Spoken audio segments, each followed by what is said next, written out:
का भंडारा, वो भी अभी मोमेंटो दिया जा रहा है।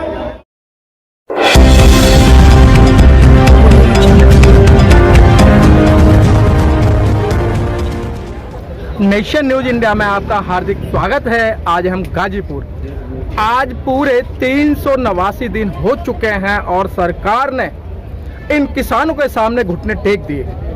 जो बातें थी किसानों की, सरकार ने कुछ बातें मानी तो कुछ को पेंडिंग कर दिया है।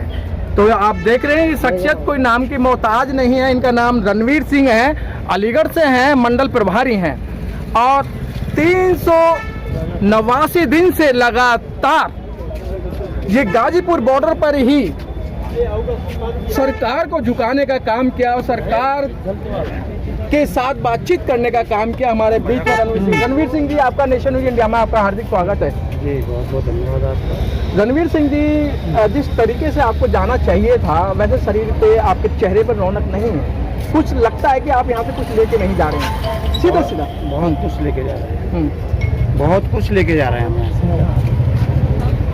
क्या लेके नहीं जा रहे हैं आप बताइए जी, क्या लेकर नहीं जा रहे हैं हम? हाँ, बहुत कुछ लेके जा रहे हैं। तो जो लेके जा रहे हो एक बार उसे बताएं आप। यहाँ का जो युवा किसान है वो बहुत बड़ी सीख लेके जा रहा है।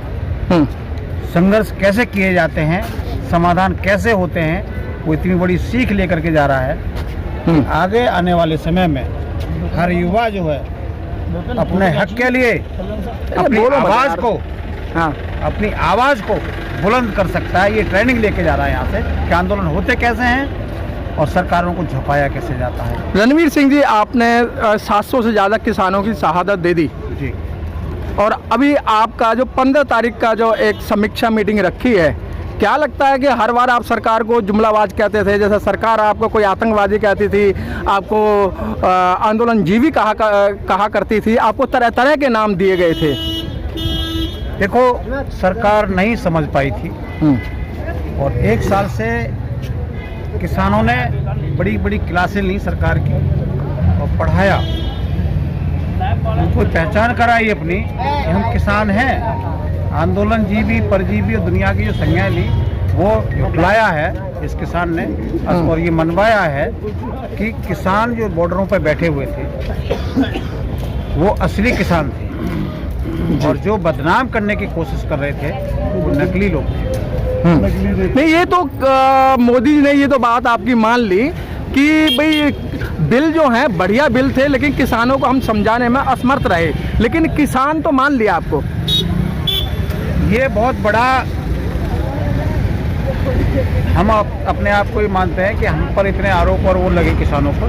कम से कम देश के प्रधानमंत्री ने हमें किसान तो माना, नहीं तो आंदोलन जीवी परजीवी खालिस्तानी पाकिस्तानी माओवादी पता नहीं क्या क्या नामों की संज्ञा दी थी। आज कम से कम ये हमने हासिल किया है कि हम वो चीज़ नहीं है।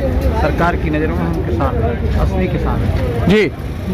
तो क्या आप लेके जा रहे हैं, आप बताइए। आपने कहा हम युवाओं के लिए एक सीख लेके जा रहे हैं। यहाँ से प्रेरणा लेकर के जा रहा है कि आंदोलन कैसे होते हैं। देश आज़ाद हुआ है तब से ये आंदोलन, ये पहला आंदोलन है जो युवाओं ने नहीं देखा, वो उन युवाओं ने देखा है इस आंदोलन को। देश आज़ाद हुआ है तब से कि आंदोलन कैसे होते हैं और अपने हक की लड़ाई कैसे लड़ी जाती है, सरकारों से कैसे बात मनवाई जा सकती है संविधान के दायरे में रहते हुए। अहिंसक तरीके से ये हमारा, गांधीवादी तरीके से हमारा ये आंदोलन चला। पूरे 1 साल से ऊपर हो गया। सरकार को मजबूर कर दिया। किसान की, युवा की बड़ी इसमें, हमारे आंदोलन में युवाओं की बड़ी अच्छी खासी भागीदारी रही है। तो ये बहुत बड़ा सीख लेके जाएगा युवा यहाँ से कि कितनी भी ताना सरकारें क्यों ना आ जाएं, भविष्य में हम उसको झुका सकते हैं। सर, रणवीर सिंह जी जो मंडल प्रभारी हैं वो कह रहे हैं हम सीख लेके जा रहे हैं, तो आप लोग क्या लेके जा रहे हैं? देखिए, जैसे पुराने टाइम में आप देख रहे थे जी कि ये हम लोगों का अखाड़ा था।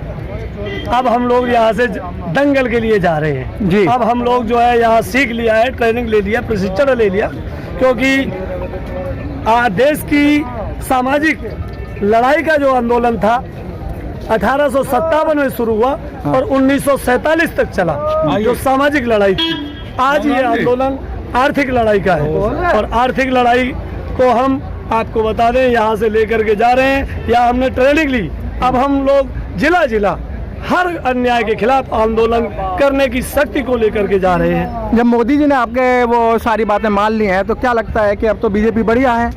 और फिर वही बात कर दी, अगर किसी ने, हम बढ़िया की बात नहीं कर रहे हैं, आपने अगर कोई दबाव में चीज मान ली तो हम मानते हैं कि क्या दबाव था आपका? 700 किसानों को शहादत दी थी आपने?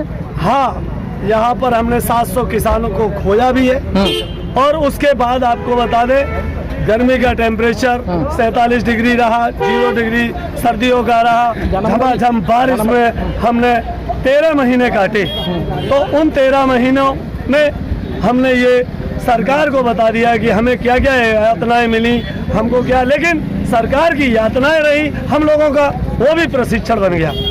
सर, ये जो मोदी जी ने और मोदी जी सरकार ने जो आपकी बात मानी है, ये राजी से मानी है या कोई इनके सामने कोई मजबूरी थी? देखिए, राजी से मान जाते तो वो 1 साल पहले मान जाते जी। बगैर संघर्ष के कभी भी हमको आज तक बगैर संघर्ष के आज़ादी नहीं मिलती। किसी अपने हक के लिए हमें लड़ना पड़ता है। आज जो भी फैसला मोदी सरकार ने झुकने का लिया है वो कोई व्यक्तिगत नहीं रहा। अच्छा, मोदी जी झुके हैं या आप लोग झुके हैं? नहीं, देखो, झुकने की बात जो आपने सेंटेंस बोला, झुका कोई नहीं। जब समझौता होता है तो उसमें बराबर की सहभागिता होती है। नहीं तो आप राकेश टिकैत जी के वर्ड बोल रहे हैं, आप राकेश जी टिकैत जी के बोल रहे हैं। हाँ, देखिए, समझौता, हाँ, जो समझौता हुआ है, हाँ। क्योंकि हमारे टिकैत जी नेता हैं, हम उन्हीं से सारे उन्हीं के आदर्श और उन्हीं के उनको फॉलो कर रहे हैं। तो टिकैत जी की बात होगी। आप अपना नाम बोला जाए, नाम बताना, आप नाम बताना। मेरा नाम मुकेश यादव है। मुकेश यादव जी, ऐसा नहीं लगता है कि आपके नेताओं की कोई मजबूरी रही हो कि उनके सामने घुटने टेकने पड़े? देखिए, मजबूरी की बात आती, ये जो मजबूरी की बात आई है, जो बार बार मजबूरी शब्द यूज कर रहे हैं, हाँ। तो शायद हम संघर्ष नहीं करते अगर मजबूर होते तो। हाँ। झुकने वाली बात नहीं हुई है। बात ये आती है, जहाँ तक सवाल आता है। अच्छा मुकेश यादव जी, आप लेके क्या जा रहे हैं यहाँ से? यहाँ से हम बहुत कुछ लेके जा रहे हैं। बहुत क्या? जिसके लिए देखिए, हाँ। हमारा जो था पहला मुद्दा था काले कानून को वापस कराना। दूसरा था MSP। आपने काले कानून मांगे नहीं ना? आपने हमने मांगे नहीं थे। हाँ, तो ये गए मुद्दा थे, खत्म। लेकिन जिस सरकार, जो बीजेपी सरकार, आज तक किसी के आगे किसी की भी जितना भी संघर्ष हुआ है, अब 1 साल के बाद उनको झुकना पड़ा। 1 साल के बाद हमारी जो हमारे 700 लोगों को कुर्बानियां दी, उनके बाद उन्होंने अपने आप को मोटिवेट किया। तो जो चीज थी, अगर संघर्ष नहीं करना पड़ता, आज हम इतना संघर्ष नहीं करते तो आज ये जीतते। 1 साल बाद हम बोल्ड हुए हैं। एक साल बाद हम जो है, हम अपनी मांग को मनवा पाए हैं, तो ये कहीं हमारा। अच्छा मुकेश जी, ठीक है, आपने कह रहे हम बहुत कुछ लेके जा रहे हैं, आगे का प्लान क्या है आपका? आगे का प्लान ये है, जो भी हमारा समझौता हुआ है जिस चीज को लेके, कि जैसे टिकैत जी ने कहा है कि अब हमारी जो भी बात है, प्रत्येक राज्य की जिम्मेदारी है, जहां जिस तरह से राज्यों में जाना है, चाहे हरियाणा हो चाहे उत्तर प्रदेश हो, हमें उन सरकारों से अभी संघर्ष करना है। जो भी चीजें केंद्र सरकार ने सरकार के ऊपर छोड़ा है, स्टेट गवर्नमेंट के ऊपर छोड़ा है, उनके लिए हमें अभी संघर्ष करना है। उनसे अपनी मानों को मंगवाना है, किस तरह से आपको जो भी MSP जिन पे हमको मिल रही है